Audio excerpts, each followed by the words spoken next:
Hi guys, welcome back to the channel. So in today's video we're going to be talking about the LIDL Monsieur Cuisine Smart cooking machine. I have promised you that I'm going to be bringing out this video with my true opinion, whether in fact it's actually worth for you buying one of those or not. So first of all guys, I have pre-ordered that machine last week and I have had this with myself for about 4 days. And I did promise you I'm going to be putting this through its phases to really see is it actually as good as it claims to be. So first of all, I have purchased this machine. It's not a sponsored video, so all the opinions are a genuine opinion, as normally they are anyway. Secondly, if you haven't seen the original video, please have a look. It's basically a video where I've unboxed it and then plugged it in and we had a look. What comes up on the display, what sort of languages we have, and basically the functions of the machines and some recipes as well. So this way I don't have to kind of do this twice and then repeat the content. So basically, as I said, guys, I had this for the past 4 days and my mission was to test out not every single function because it's physically not possible in the time frame that I have, but I've picked the majority of the functions I think majority of the people will choose to use. Again, the deadline is, or not in fact the deadline, but the machine is actually coming up in a little this Thursday. So you still got some time to decide whether this machine is going to be for you or not. So just briefly, okay, for any of you who maybe don't have time to watch me powering on the machine and just looking through other bits and pieces, I just wanted to show you what function it tells you on the display here. So there are 2 options on the display. You can have it as a tile, so the things to you displayed are in a little circle, so you don't have to scroll through. And we can have a list view. It's just a little bit more interactive, a little bit more prettier, but you have to scroll through. But it is totally up to you. So first thing, guys, we have scales. So as I said, we have the built-in scales up to 5 kilos in here. The good thing as well that each recipe that does require something to be weighed on, you just flick the button on the recipe and the scales come on automatically, and then you tear this off and you go back to recipe, which sounds like a very, very good idea. So next thing, we've got the knead function, so you can knead your dough. We've got the adapted cooking. This is one of the ones I've tried, and I think this is one that gives you more of a freedom of to do what you want to do. So we've got the brown, so you can sort of sear stuff and meats. We've got the steam function. We've got cooking eggs function.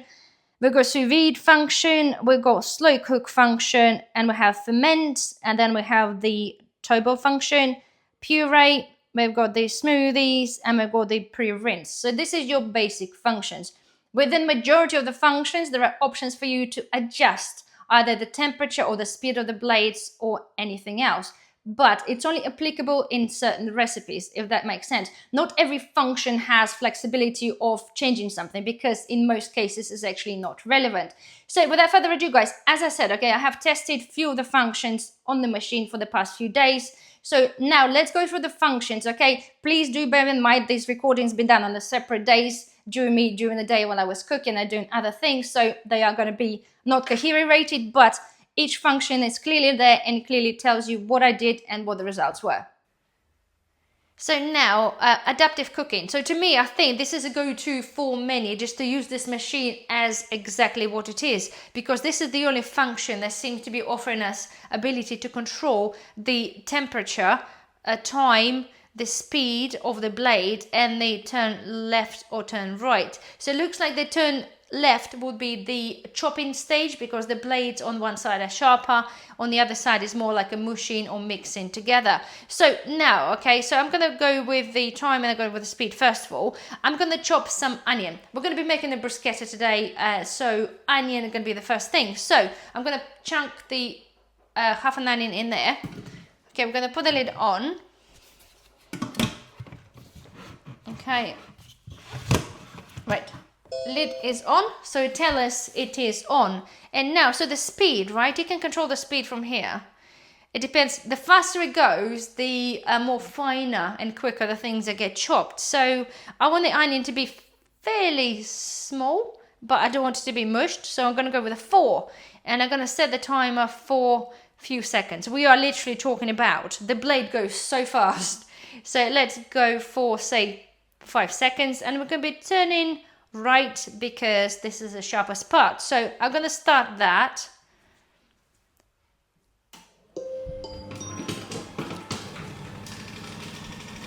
A bit jumpy. Okay, done. So let's see what that's made it. I might have to then do this again, but let's have a look. Okay, wait, get this off. Oh yeah, I definitely need more. Okay. That's barely done that. Hopefully you can see that. Okay, so we're gonna go again.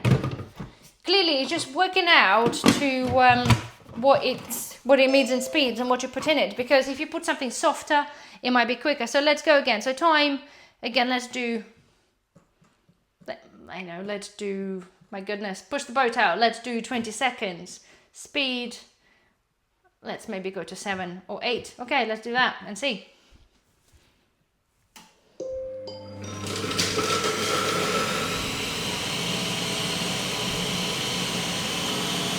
Okay. That kind of sounds like it's done it. Don't forget, massive jug, okay, a very little onion. So let's stop that. Let's get this out and see. Okay, get this off. Here we go, that's more like it. Okay, so it did spread this around, you can see, because there's very little in there. But again, as I say, whatever you start cooking something, I appreciate we'll be using a little bit more than that. So now I can smell the onion and it's affecting my eyes. I'm going to chuck in some garlic because we're making a bruschetta. So 3 chunks of garlic, 3 cloves of garlic, and I've got some cherry tomatoes.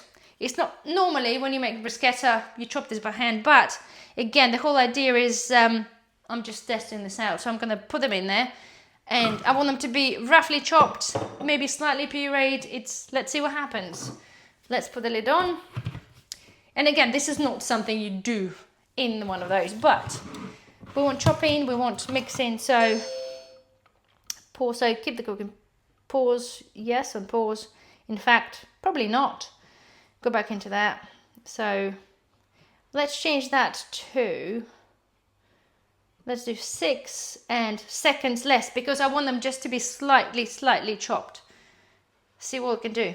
Right. 8 seconds, 7 seconds. Let's do that. Let's try that and see what happens. Resume. Okay, let's do it.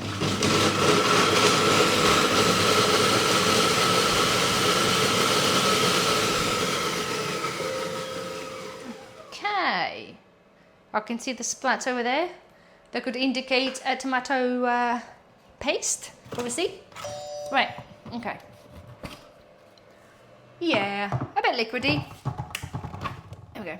Okay, so you can see that, right? So the blades are super powerful. It is pulverized that to pretty much bilberries. But if I put this on the bowl here, if I put this through the strainer, we'll have some tomatoes bare. But you can see, right, it's actually, yeah, very strong.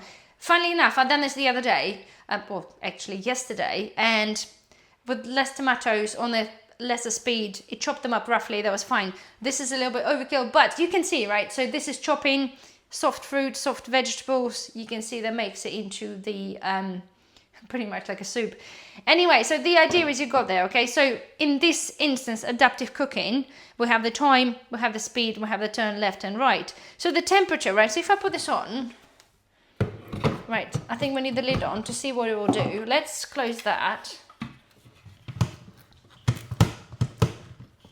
Here we go. Right, so if I put temperature, so basically it goes up to 130 and we press start then.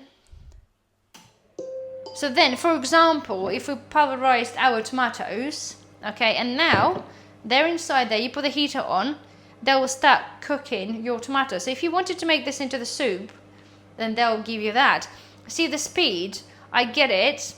Every time any seem to be level, anything you choose to do, the rotation blade is always going around. So it's basically stopping you burning stuff, and you don't have to stand there mixing bits about, which I think is really good. So there we are. So it's warming up and it's basically cooking whatever's left in there. So that's that. So if I now just turn this off, pause, we're done, okay? But that hopefully that gives you guys an idea. So basically the time and the speed, the revolution speed of the blades dictates what you get from that. The whole is a general thing. You can chop and you can bake, you can add on stuff to it, add on liquid to make a soup. So this is literally go-to for anything or you want to do without requiring use of their own recipes. So now let's have a look at the steam function here. So we are steaming, so we need to have the attachment here.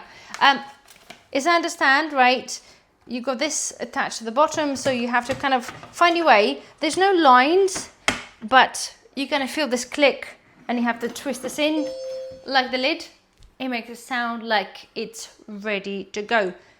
500 milliliters of water on there, whatever we want to put on the top. So now we are going to be putting some broccoli for the roast dinner. So I'm going to put the broccoli up at the top. Okay, and there, you not be able to see that, but nonetheless, broccoli is in, and I'm going to put the lid on.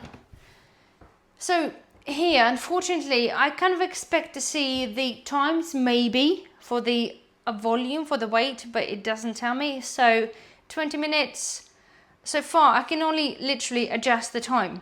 So let's go with the time. So 20 minutes is a preset. For the steaming, I think that's probably a-okay. So let's go start. Preheat first. No, steam without preheat because we're going. So let's see what's going to be happening. So now by checking out the broccoli, we actually are done. And it's been far less than what is required. But again, of course, this is going to be the personal choice. But we are done. So I'm going to pause that now. And we are good. Now we're going to be testing the browning function. But before I go ahead, I'm going to be doing some chopping. So again, we're going to be going into the adapted cooking. And yet again, I've got an onion, which I'm going to chop in there. And I've got some mushrooms because I'm going to be making some pasta sauce. So I've got 4 pieces of mushroom. That goes in. Here we go. Right. So, right, let's go with the time. Let's do, like last time, a little bit more.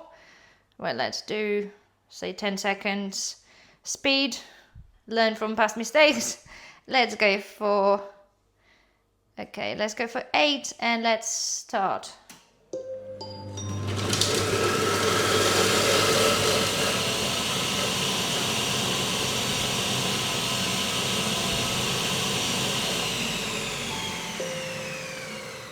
Okay, again, that's pretty quick considering there's very little in there. Let's get this open. See if our mushrooms are pureed or chopped. Okay, they are very finely chopped. Okay, hopefully you get to see that. I'm happy with that considering what I need this for. So, right, now, well, let's go back and actually go into the browning. So it shows us here, we've got selection of temperatures, okay? It's a bit harder generally because when you put something like on a frying pan, you don't get to see this in the temperature. You see this like in numbers, but I assume we go for, going based on my other pressure cooker appliance type thing when they've got a sear function. I think about 110 should do it okay to give it a gentle simmer. So let me get some oil in there and we'll see a little glug. Right, and let's start. See if it wants me to put the lid on or not. Yeah, okay. It's a shame because I do like to keep an eye on when something's browning, but the fact is, because it's mixing itself, okay, and, well, let's start and see what's going to happen. So I can hear the blades are turning and then stopping, and I can start to hear the simmer in here. Okay, you can see the smoke coming up on the top. Right, that's what we've got. You get to see that. So the base is getting warm, so I'm going to add on a little bit more oil and we're going to continue.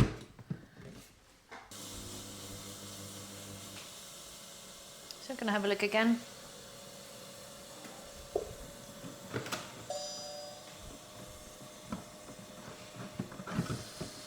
It smells good, I tell you that. There we go. Okay, so I can see some of it started to brown a little bit. You can see that. Yeah, it's okay. It's what you expect. So basically, yeah, you can see sort of browning is sort of searing at the bottom of the pot there. So, but yeah, this is exactly what I expected to do. So it moves the stuff about. We do bear in mind, okay, this is so little, so what I've put in there sits below the blade. So generally you'll be searing a chunky vegetables or in fact meat. So the whole idea then, when the meat goes, the blade goes, obviously meat will be better rotated, you probably get a better idea, but I'm not doing any meat today. This is what I've got there, but hopefully it gives you a better indication what the thing can do. So now we're going to have a look at the cook egg functions. That's the one I have my reservation. So cook eggs. Right, so we've got options of small, medium and large, and your preference on the soft, waxy, soft or hard. And on the top there tells you add maximum 5-6 eggs, refrigerated eggs, into the steaming basket inside the bowl, and after cooking is done, hold under the cold water for about 20 seconds to stop the boiling process. So first thing it says, fill the mixing bowl, with 500 milliliters of water. So I'm going to be going, before we proceed, with the medium-sized eggs because I've got one here. So we're going to try this with one. So this is the little simmering bowl. So I'm going to put it in there. Right, and we're going to put scales on. Okay, it's at 0, so it says 500 mil. So yeah, well, let's put that in there. It's approximately 500 grams. Oh, here we go. A little bit too much, but I'm pretty sure that's not going to make much difference. So that's our egg. So let's go tear, and then we just exit. Right, I'm going to put my medium-sized egg, cold from the fridge, in there. Okay, I'm going to put the lid on. Okay. And we're going to select, let's go for soft egg. Okay, I really want to see that. It sets itself for the 10 minutes, and I get it because it's not really submerged in water. It's pretty much being steamed if you wish, but I just would like to see really how well it's going to turn out. So let's press start and off we go.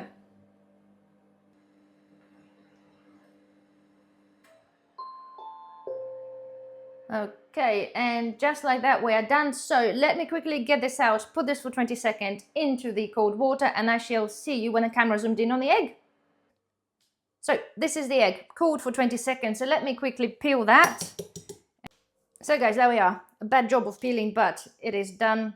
It does feel like it is exactly what it needs to be. So let's get it open and we have a look.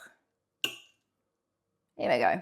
Actually, I gotta say, I am very surprised. It is pretty much how you would have your soft-boiled eggs. Yeah, very good. So there we are. So that means to me, if that can get this egg right, I'm pretty sure when you do medium soft and a hard-boiled, you also get that right as well. So yeah, gotta say, impressed.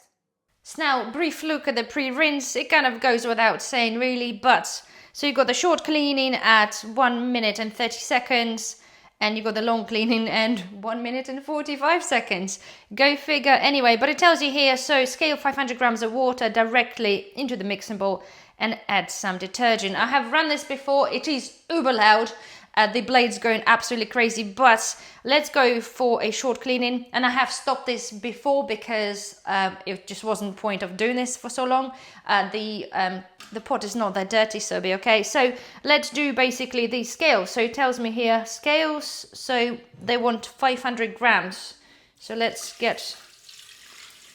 hope I've got enough.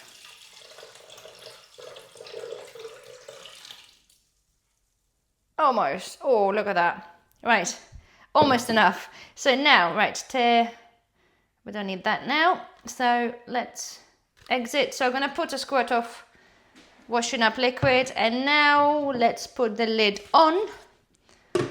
Right. So let's make sure it's the correct way in. And let's put well, actually, to me, that should remind you to put the little bit here. Because just imagine if you put this on, suddenly they're going boom, gone. So let me get that bit.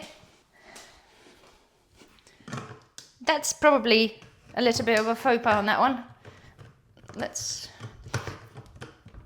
Right, see, there is a bit there, right, to tell you where to lock in. For some reason, again, I'm not always able to get this in fully. But anyway, I'm going to have my hand on it just in case. So let's go for the short cleaning, and I'm going to stop this probably a little bit before because it's super loud.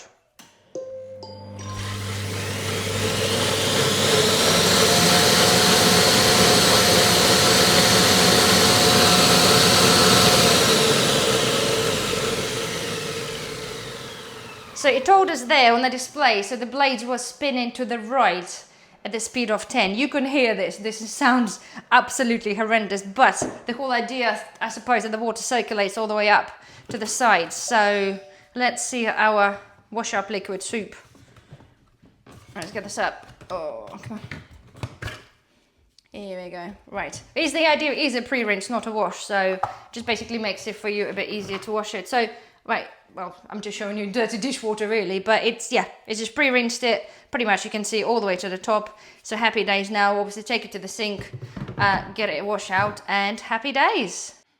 So well, hopefully guys, that's given you a little bit of a brief idea. One of the main things I got to mention, okay, and this is when it comes to the chop function. Obviously I've done this twice and I've messed it up a little bit because it's the understanding of how you, or the speeds and the sort of the sizes that you need to do. However, the positive side of that, once you go through the recipes, okay, each recipe that requires any sort of chopping or kneading or whatever else, it's got a preset speed, okay, and a preset direction. So you would never get this wrong. So if they do tell you your onion needs to be chopped in a big pieces, and the recipe there, it will tell you that you only chop this for 1 second on speed number 10, which I failed to do because I just done this as a guesswork. But again, okay, it is totally up to you in terms of trialing and error if you're doing something that is not in the recipe. But the point is, this is easily corrected. If you follow the recipe, you can skip the parts of the recipes, but the speed and the mixing, it all gets adjusted so you won't get this wrong like I did doing this freehand. So next thing, okay, we're talking about the knead. And I do apologize, I have not filmed the kneading, but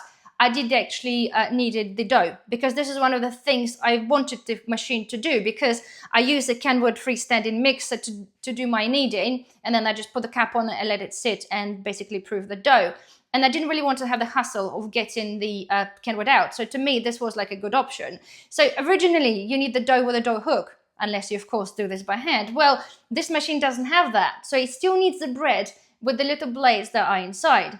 As I said in the previous video, there seem to be 2 directions of the blades, and machine knows exactly what needs to be done, which way it needs to go for each recipe or for each function. So basically when it needs the dough with the blades on the blunter side, and it's basically, it does make a little bit of a noise. And the only thing I found that I made a mistake myself of putting the flour and then water, and that just didn't really want it to do that well because it kind of got clumped up and stuck. So the point is you have to put the water and then the flour on top and then you knead it. It is good. It works. The only thing is in the end, if you need this in a dough hook attachment with a dough hook attachment, the dough comes up like in one big lump. And unfortunately, in this instance, it doesn't. It's still kneaded together, if that makes sense. It comes together. You knead it for as long as you want it to be kneaded. And basically, it comes up in a few extra little chunks of dough. But if you get the consistency right, which you would do if you bake bread, it's easy just to get this out and just combine this together. The only thing, again, I found would have been really, really handy if the kneading function had the ability for us to proof the bread. Considering we do have the heat option in the machine from underneath, I haven't found the option to do so. Because every function so far that has the, or any function that you use, the blades that is within the pot is always spinning and you can't take this out. Well, you can take this out to clean the machine and clean the hook, not the hook, but the blades and the pot itself, but it always spins. Whatever you do, the blades always spins. So in this instance, even if you're trying to put the heat on, your dough will still be moving and mixing together. So this is the only downside I've really found to the kneading part. Otherwise, it did it really well and it's good, okay? And there's some good recipes for the bread and some recipes I'm like, oh, this actually sounds very, very interesting. So as a kneading part, I give it a good thumbs up. So next, right, we're talking about the adapted cooking. As I said, right, adapted cooking is the only part of the machine where you can change everything. We're talking about the temperature, we're talking about the time, we're talking about which direction the blades spin, and we're talking about the rotations of the blade, which goes to up to maximum of 10. And I gotta say, the 10, it is pretty much a turbocharged option. It works really, really well, but just a little bit noisy on the turbo function. But to be fair, I do have myself many other gadgets in the kitchen, and the ones that are really powerful do unfortunately do make a little bit of noise. And another thing, sorry, I forgot to pre-mention a little bit, is with the dough. If you are kneading a dough, especially a whole kilo, which this can do, if you have a slight issue like myself with having a slightly textured worktop, the machine does want to just wobble a little bit, okay? But it shouldn't be a problem if you have a really smooth surface. It wasn't that much of a big deal. originally, just when I started mixing and struggled, they sort of did a bit of like this, but this is, I believe, due to the worktop thing for me. Right, so next we're talking about the browning function. Again, you would have seen me attempting to brown off pretty much, well, pureed onions and pureed mushrooms. Again, it was my fault, as I said, for making them so small, but the point is, okay, the beauty of that, it browns, it turns, it stops, pauses, it turns. So if you are cooking or browning meat, this is again what you would be doing anyway. It's a good thing because it's constantly mixing and it's really good. Pot is stainless steel, so you don't have to worry about anything else, anything sticking. Even if it does stick, you can easily clean this out. Right, steam. Okay, you saw me demonstrating vaguely. It was a rubbish angle. I was really tired. But yes, it steamed really, really well. Again, why wouldn't it? It is really, really straightforward. The only downside of the steaming one I found that I would like it to preset the time. Okay, for if I say the weight of, say, broccoli is X amount, I kind of wanted to give me an option and roughly tell me how to steam this, like it did with the size of the egg and sort of the finish of the egg that I would like. So that would have been nice. Considering with the recipes, okay, you can adjust the recipes and the quantities per portions, and they'll adjust the amount accordingly. So it would have been nice to have this, but again, you know, it's steaming, okay? You really can't go wrong with that. Once you know the time, you know how it works, you can't go wrong. So that worked absolutely fine. So cook eggs. That was something I was really, really puzzled about. And I'm like, my goodness, could that really get this right? Okay, first of all, it's asking for the fridge temperature egg, which is, okay, fair enough. Majority of people probably keep them in the fridge. It basically steams the eggs. It steams them and not boils them. And I'm like, no way, for 10 minutes, it's probably be far too long for the egg. And it may be cracked because of the, I don't know, the pressure, considering it didn't tell me to get this off on the top. It still was some air coming out or steam coming out. But nonetheless, you saw this, 10 minutes, okay, and it came out and the egg was perfectly cooked. So I was really, really impressed. As I said then as well, I didn't put through the medium and hard-boiled egg because, well, if that can get that right, I'm pretty sure it'll be quite easy to get the other eggs right as well. So to me, that's good. That works really good. So it's for whatever reason you choose to do the eggs. A lot of recipes there require specific finished egg. It just guides you through it. It just makes it really simple. So sous vide, I haven't done any of that, and it's not something I really contemplate on doing. It's just not something that I do. Slow cook, again, I haven't, guys, put that to the test, but it works pretty much like a normal slow cooker. You brown the stuff and then it goes on and you set the timer, you put whatever you want in it and then it just slow cooks, okay? So you can adjust everything, again, the temperature, and you can adjust obviously the amounts and stuff like that. So to me, is a good point because I don't have a slow cooker and I wanted one. I've got pressure cooker, but I have to constantly stir the stuff. With a slow cooker, the blades are always going. So you really, really don't have to worry about that. All right, the ferment function, again, I haven't used, again, not something that I intend to do. To be fair, with fermentation, it's a certain temperature that you have to keep stuff to be fermented. But to me, it's something that's plugged on into the mains. It will be eating your energy, if you wish. And generally, fermentation could be done outside that. So whether there's slightly bit unnecessary, I don't know. Maybe there's something I'm missing. Maybe some recipes that is a good idea to have set temperature at, rather than your house temperature. To me, it's not particularly that useful, but nonetheless, it's there. So the turbo function is basically a turbo blade. The blade's going like millions of miles per hour, blitzing, pureeing, whatever you want to do. In fact, they're chopping. That's the idea. You've got the puree function. Again, you steam your potatoes, and then you have a little attachment, which I didn't put in there, and you can just puree. So it just mashes the stuff. Again, maybe not so good for the potatoes, although the recipe is there for mashed potatoes. I find generally, if you put the potatoes through some sort of process rather than pureeing this naturally by hand, it becomes really slimy. It just creates the reaction of the friction, just creates the potato to be slimy. Again, I haven't tested it this way, but so far to what they showed on the recipes and that, potatoes looked slightly runnier, but again, it's all in one, so it could be good if you like it on space and stuff like that. Right, so we've got smoothies, and then we've got the pre-rinse, which is basically, it's just the blades going at a different temperature, different times, so you can blitz the things to as much as you like. And the pre-rinse, again, the same thing. You add on water, you spin this through, and obviously it cleans your jug, or pre-rinses your jug, just like you see me doing earlier. So there we are, guys, in terms of what I have tested. So now the question is, okay, pros and cons. I suppose this is how everybody looks at things to make their decision whether things are worthy buying or not. And so far, gotta be honest, guys, as I said, it's not a sponsored video. I have bought this machine myself. I wasn't really convinced. But so the pros for me, it is super, super easy to clean. The whole shape of the machine is very straightforward, really easy. Again, I've got a lot of equipment, and sometimes they got little holes, little indentations, little sort of handles, and they just end up getting a bit grubby. This is super sleek, super smooth. It is really, really easy to wipe. The downside to me will be the display. Okay, you can see fingerprints. Again, nothing but a wipe wouldn't do, but it would be nice if the display had slightly different coating on the top to stop your fingerprints being on it so much.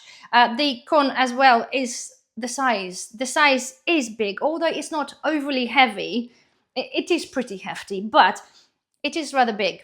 Okay, but on the upside, we're talking about this machine replaces many, many machines, right? So the only thing you got to consider is the space for your under cupboards if you're going to be keeping this way and cooking under there. See, my cupboards are rather tall, okay? Taller than what I would say the traditional kitchens do. So technically, even for me, I wouldn't put it under here unless I'm just doing some blitzing or chopping, because of the steam and, you know, the fumes, not fumes, but oils and stuff when you cook will go under your cupboard. So if you're intending to do this, I would suggest you probably have a space to be able to pull the machine out. Either put this on the hob if you've got one with the extractor, don't have to put the extractor on, but just to make sure it doesn't sit under your cupboards above. And this is at the same time then works as your as a pro, really. You can buy many things, right? Many machines for the kitchen that do certain things, and I said I've got probably every single one under the sun. But I get it. To some people, like, why on earth would you want to spend that money on that? Well, we're talking about space, okay? Some people have a lot of cupboard space, some people have a lot of worktop space. I likely have both, but okay, if you are in a position where you don't have ability to have 4 or 5 different cooking machines in your kitchen or in your cupboards, then this would sound like a good idea because it can do a lot of the things. So the next thing to me is a positive thing, and some people might find this, let's say, negative, I don't know, but the recipes. There are 600 plus recipes, and if you do basically register, they do say they'll give you free recipes on a monthly basis. Some recipes there looked very basic, which is absolutely fine because you want to be able to have certain basic things to make. There's like mayonnaise and certain other things as well. Some recipes are quite a bit complicated, and I find this rather interesting, right? We don't buy junk food, we don't do takeaways. I cook everything from scratch, and generally I just rely on my sort of knowledge over the years of what I like to cook. But I think generally, like with any cooks, you go to the stage sometimes where you just get into the habit of doing maybe too much of the same things, okay, all the similar sort of meals. Yes, of course, there are cookbooks that you can have, and you can't beat a good cookbook, but you have to kind of have this in front of you, and you have to flick it, and it gets moist in the kitchen, it gets maybe oily, that sort of thing.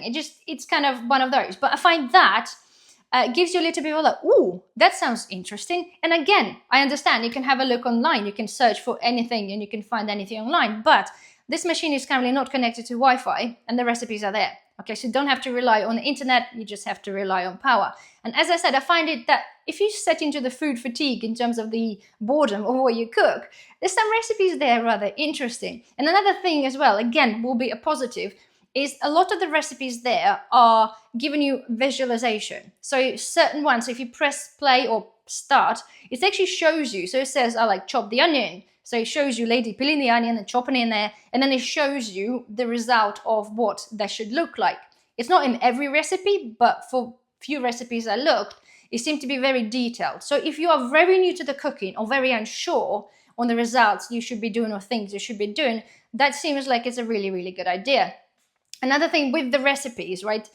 I normally say to you guys, I don't generally follow 100% recipe. I'll just do things and I change things. And you might think, well, you can't do this here. Well, it looks like you can. So you can pick any recipes that you want. You can first of all flick through every step and have a look, okay, if you want to skip the step or not. You get your written instructions, and then you have your, obviously, ingredients that you need.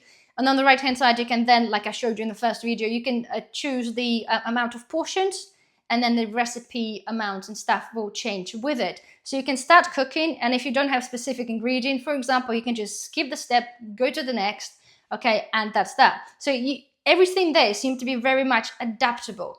So the point is, again, with those recipes, if you're super new to cooking and you want to get into sort of cooking more adventurous things, you honestly cannot go wrong. And it tells you, I think, on the box as well, there is no mistakes. Every single thing been tested so far that if you follow it to the T, you'll get your success. So there we are, guys. This is really kind of covers my overview of the machine altogether. So the question is really, would I buy this again? And is it worth for you? Maybe consider buying this.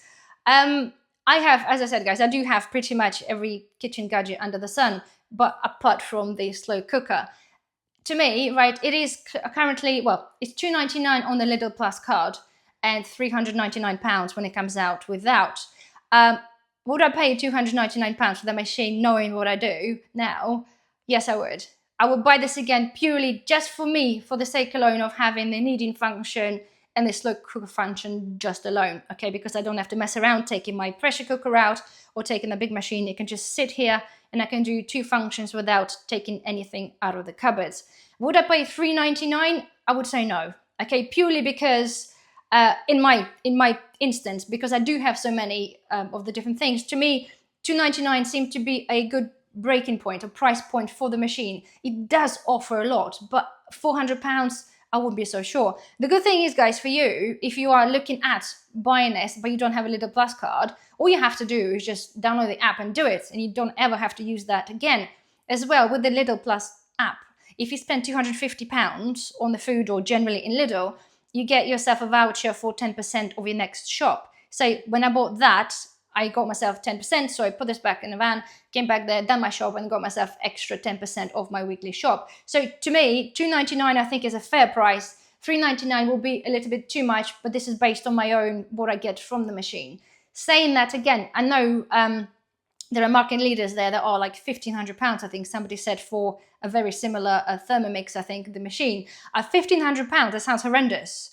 Even if it does a couple more extra functions, there's no way I would say that that would be worth that kind of money. I wouldn't dream of spending 1,500 quid on a machine. But at £2.99, okay, I think is good. And even £3.99, guys, if you don't have anything, any equipment on the kitchen, considering you could do yourself smoothies and you can put them through, you know, little funnel thing, make juices, whatever thing, it is a good one. If you don't have anything at all, it would be worth it. And just again, if anybody wonders about the warranty, I did ask when I bought it. Apparently it comes with a 1-year warranty, take it back to the shop if there's any issues, and then altogether you have 3-year warranty if you register the product. So it kind of sounds like, well, a win-win situation. So they must have a bit of faith in that. As I said, again, some people might condemn this as a, you know, as a little machine. But again, when those people bring out those kind of machines at those kind of prices and offer you 3-year warranty, I got to imagine they've got to have some sort of faith in the machine. Again, the quality build seemed to be really good. The plastic things are amazing. The jug is, you know, is good quality, is solid, is really thick stainless steel. Lid is good. Nothing sort of creaks. Nothing's weird. It just seemed to be really, really well built. So there we are. Anyway, well, hopefully, guys, you have found this a little bit helpful. I do apologize. It's slightly bit probably longer video than you would want, but I really wanted to cover every single aspect of what I did, what I tried with it, to sort of give you a better understanding, because I do know nowadays £300 on one machine or £400, it is quite a lot of money, but hopefully this video helped you to make your decision either one way or the other. So anyway, guys, well, thank you very much for watching. Don't forget, thumbs up, please subscribe if you're not a subscriber, and I shall see you in the next video. Bye bye.